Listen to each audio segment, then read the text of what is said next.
All righty. So here we're going to go ahead and use the idea of perpendicular lines. We'll get the slope of the perpendicular line from the slope of this line. And then we'll see where that line and the perpendicular line intersect. And then we'll find the distance between the intersection point and this other point. Now, the reason why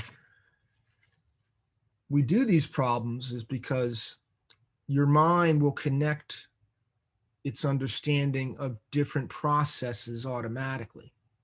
That's the nature of your mind when you do things. So that's one of the benefits of doing these combined type of problems. All righty. So here I went ahead and remember that the slope 2, y-intercept -2, because when x is 0, this becomes 0 minus 2 the y. That's why we write the coordinates 0, -2 for the y-intercept. And then a positive slope's going to go up as you go to the right.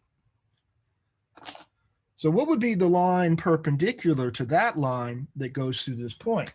So we're looking for that line. Okay? That's the first step. Then we're going to find the intersection between these two lines.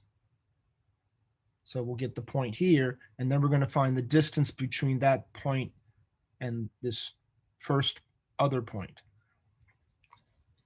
Okay, so quick visual. All right, so the slope is 2, but we want the perpendicular slope.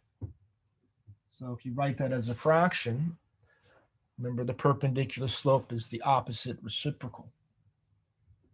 So we're going to flip the fraction, change the sign. So a positive becomes a negative.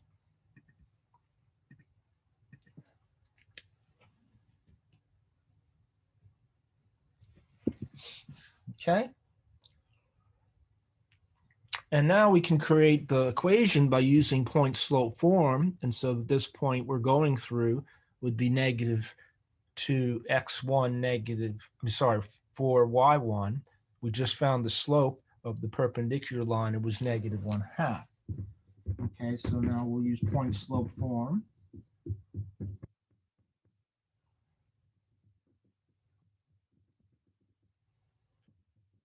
Right. Now you're going to have a minus a negative here. Okay, and this is the way I usually do this. It's kind of basic. So it's easier to see the next step.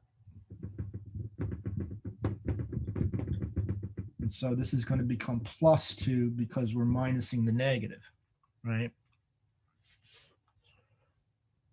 Now, if that's all we cared about, we're done. But we're going to need to use this equation to pair with that equation to solve for the system of equations, which is the intersection point. So we need to get this in slope-intercept form. We need to solve for y here so that we have it just like this equation.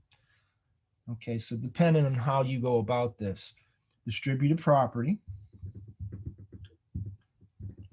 and 1/2 times a 2, half of 2 is 1, but it's going to become negative 1. Now, if you need to do that more mathematically, you can think of it like that, and notice that's the same thing as negative 2 over 2, which is negative 1. Okay, and then the last step, we add 4. All right, so y equals negative 1/2 x plus 3.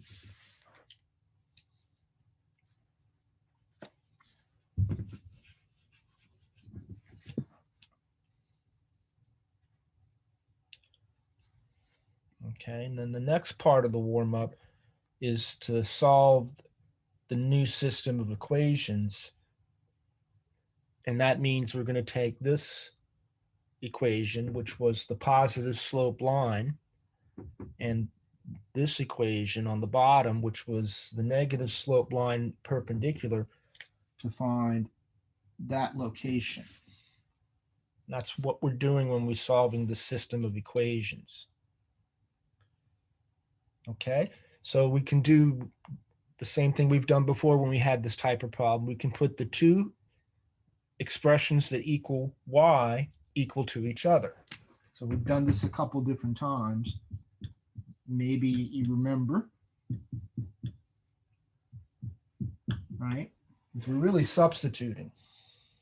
You know, we can replace this y with what y is equivalent to here, because at the intersection point, both these equations have the same y and same x. So that's another way to think about that. Okay, now that's a fraction. So a good way to deal with the fractions is to get rid of the denominators. Okay, so I'm going to multiply everything by 2. Because that's the denominator in the problem. And there's only one, so we don't have to worry about getting a common multiple. All right, so then this becomes 4x minus 4. Negative 1x, be careful because you might make the mistake of forgetting about that negative.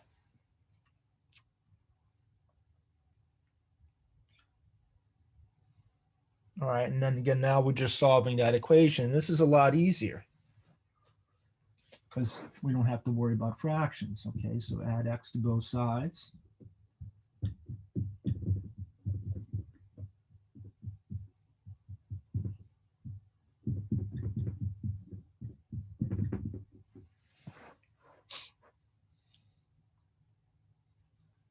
Okay, so right now we just found out that at this point of intersection, the x value is 2.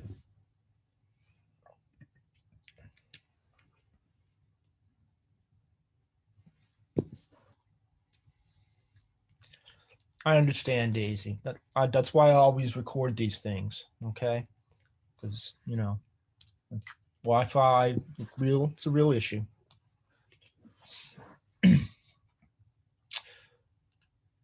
All right, so now we want to find the y value. Well, we can use this equation with the x equal 2, or we can use this equation with the x equal 2, because both of those lines have the same common xy value at the point of intersection. I understand, Kathleen. Okay, so I'm going to replace the x here with the 2 to find the y at this location.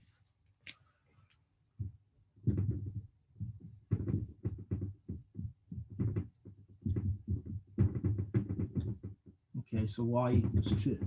So just coincidentally, they happen to be the same number. That's not always the case. It just happened to be the case with this problem. And for convenience, they're integers, but in real world, they probably would not be integers. But we're just getting practice, so no big deal. All right, now we're almost done. Now we want to find the distance between these 2 points. How far is that point up here from the point of intersection? All right, so we'll use the distance formula.